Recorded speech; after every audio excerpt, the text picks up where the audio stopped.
මතක තියාගන්න ඔයාට පිහිට පිණිස පවතින්නේ බුදුරජාණන් වහන්සේව සිහි කිරීම. ප්‍රසාදය.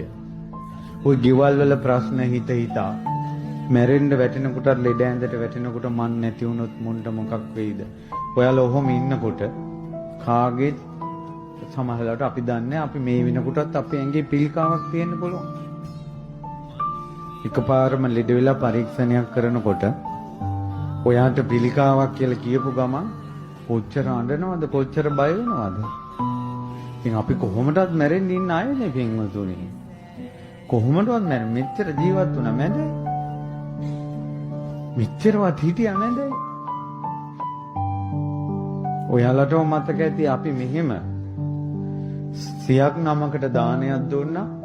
මේ ගමේම කන්ද නාය ගිහිල්ලා දහස් ගාණක් මැරිලා තියෙනවා. මීට අවුරුදු දහස් ගාණකට කලින්. මිනිස්සු මං හිතන්නේ 3000 ගාණකට වැඩි. මේ පාරත් මේ කඳු නාය ගියේ. ගම් වතුරට මිනිස්සු ගහගෙන යනවා. අර පේන්නේ මැද පෙරදිගේ බෝම්බ ගහන්නේ. බිල්ඩින් කඩා මේ සෙල්ලම් ගෙවල් කැඩෙනවා වගේ බිල්ඩින් කඩන්නේ. මිනිස්සු මැරෙනවා. උපන් සත්වයා මැරෙනවා. නමුත් මේක පිළිකාවක්. සනීප කරන්න බෑ කියපු ගමන් අතපහිර වෙනවා. බය වෙනවා. අනේ මගේ කෙල්ල කවුද බලාගන්නේ?